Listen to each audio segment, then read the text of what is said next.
ಶ್ರೀ ಗುರುಭ್ಯೋ ನಮಃ. ಶಂಕರಾಚಾರ್ಯ ವಿರಚಿತ ಶ್ರೀ ಸುವರ್ಣಮಾಲಾ ಸ್ತುತಿಯ 23ನೇ ಶ್ಲೋಕ ಎಂದರೆ ವ್ಯಂಜನಾಕ್ಷರದ 8ನೇ ಶ್ಲೋಕ, 8ನೇ ಅಕ್ಷರ, ಹಾಗೆ ಚವರ್ಗದ 3ನೇ ಅಕ್ಷರ, ಸಂಸ್ಕೃತ ವರ್ಣಮಾಲೆಯ 23ನೇ ಅಕ್ಷರವಾದಂತಹ ಜಕಾರದಿಂದ ಈ ಶ್ಲೋಕವು ಪ್ರಾರಂಭಗೊಳ್ಳಲಿದೆ. ಜಯ ಕೈಲಾಸ ನಿವಾಸ ಪ್ರಮಥ ಗಣಾಧೀಶ ಭೂಸುರಾರ್ಚಿತ ಭೋ ಸಾಂಬ ಸದಾ ಶಿವ ಶಂಭೋ ಶಂಕರ ಶರಣಂ ಮೇ ತವ ಚರಣಯುಗಂ. ಇನ್ನೊಮ್ಮೆ ನೋಡೋಣ ಸ್ನೇಹಿತರೆ. ಜಯ ಕೈಲಾಸ ನಿವಾಸ ಪ್ರಮಥ ಗಣಾಧೀಶ ಭೂಸುರಾರ್ಚಿತ ಭೋ ಸಾಂಬ ಸದಾ ಶಿವ ಶಂಭೋ ಶಂಕರ ಶರಣಂ ಮೇ ತವ ಚರಣಯುಗಂ. ಈ ಒಂದು ಶ್ಲೋಕದ ಪದಚ್ಛೇದ ಹೀಗಿದೆ. ಜಯ ಕೈಲಾಸ ನಿವಾಸ ಪ್ರಮಥ ಗಣ ಅಧೀಶ ಭೂಸುರ ಅರ್ಚಿತ ಭೋ ಸಾಂಬ ಸದಾಶಿವ ಶಂಭೋ ಶಂಕರ ಶರಣಂ ಮೇ ತವ ಚರಣಯುಗಂ. ಅನ್ವಯಾರ್ಥ ಹೀಗಿದೆ.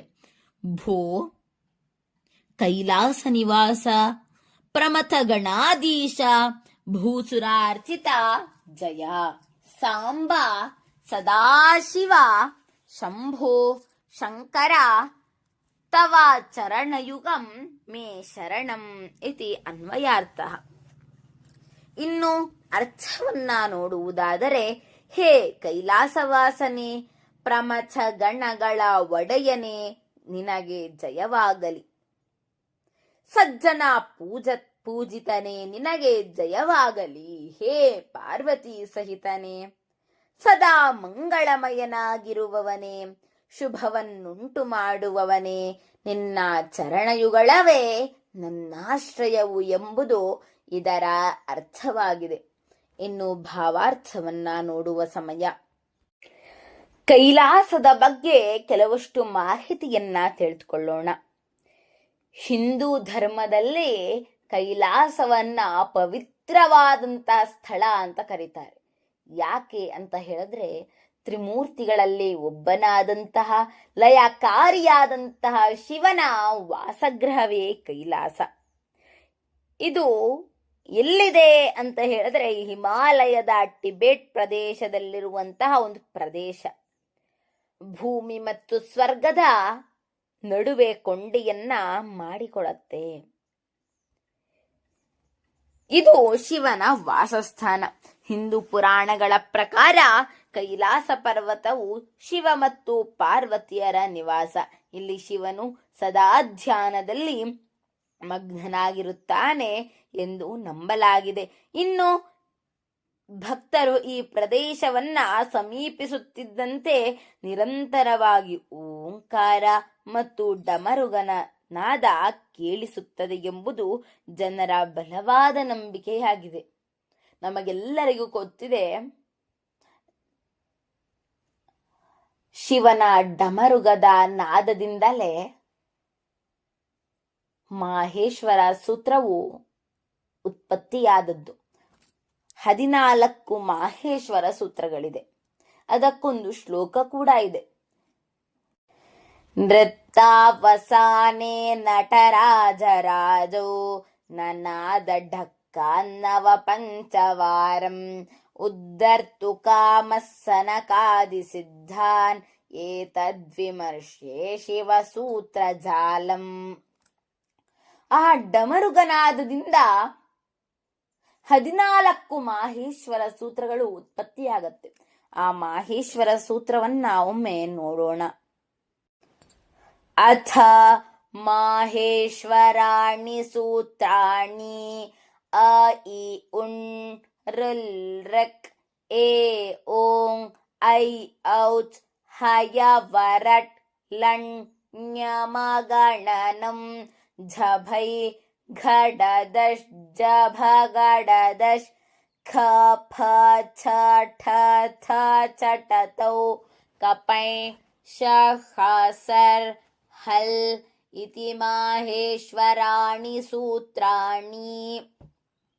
ಇದು ಶಿವನ ಡಮರುಗನಾದದಿಂದ ಉತ್ಪತ್ತಿಯಾದಂತಹ ಸೂತ್ರಗಳು. ಆ ಡಮರುಗನಾದವೇ ಕೈಲಾಸ ಪರ್ವತದಲ್ಲಿ ಕೇಳಿಬರುತ್ತದೆ ಅಂತ ಜನರ ನಂಬಿಕೆ.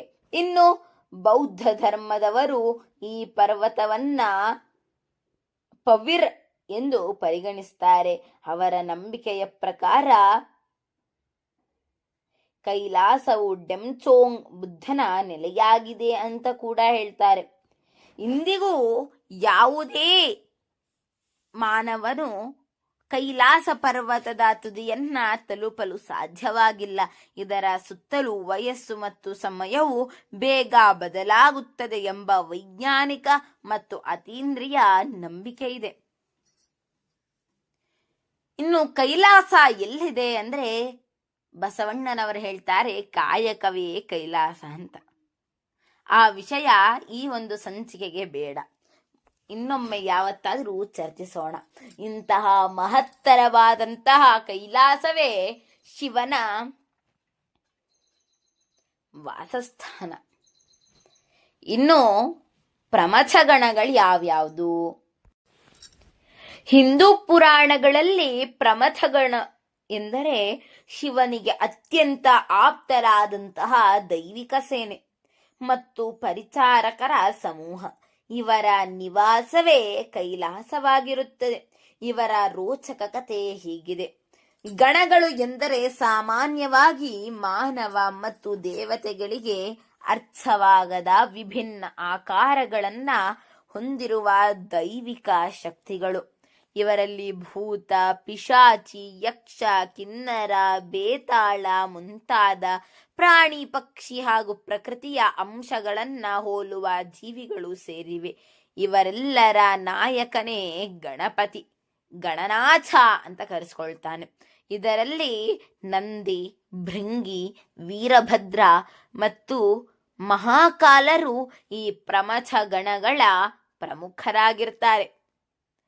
ಪುರಾಣಗಳ ಪ್ರಕಾರ ಶಿವನು ತನ್ನ ಕರುಣೆಯಿಂದ ಮತ್ತು ಪ್ರೀತಿಯಿಂದ ಈ ಸೃಷ್ಟಿಯಲ್ಲಿ ನಿರ್ಗತಿಕರಾದ, ಅನಾಥರಾದ ಅಥವಾ ವಿಶೇಷ ಶಕ್ತಿಗಳನ್ನ ಬಯಸುವ ಆತ್ಮಗಳಿಗೆ ಆಶ್ರಯ ನೀಡ್ತಾನೆ.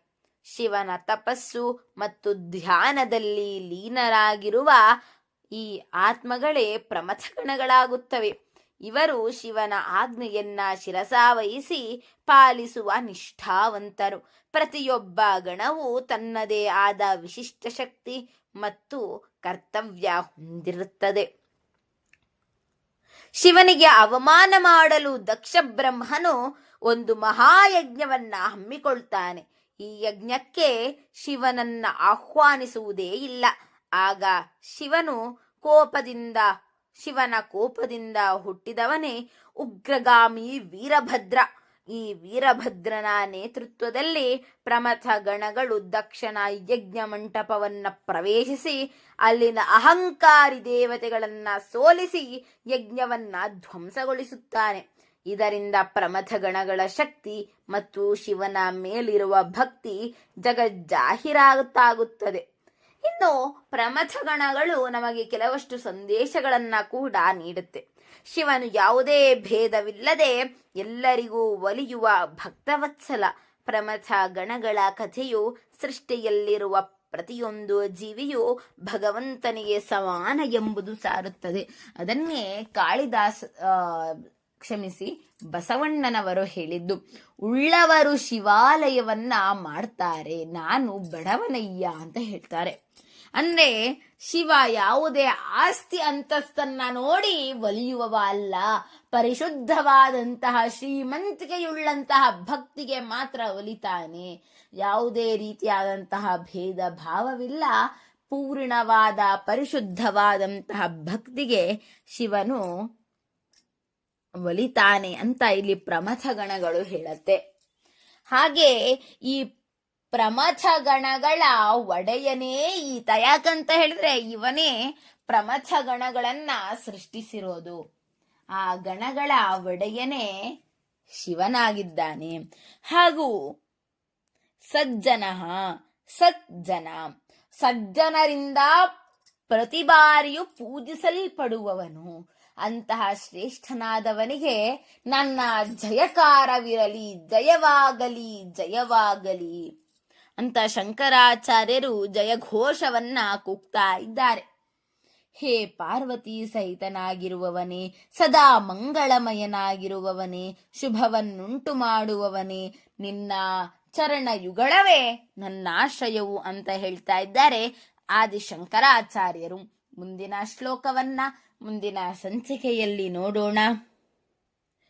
ಸರ್ವೇ ಜನಾಃ ಸುಖಿನೋ ಭವಂತು, ಸಕಲ ಸನ್ಮಂಗಲಾನಿ ಭವಂತು, ಲೋಕಾಃ ಸಮಸ್ತಾಃ ಸುಖಿನೋ ಭವಂತು. ಧನ್ಯವಾದಾಃ.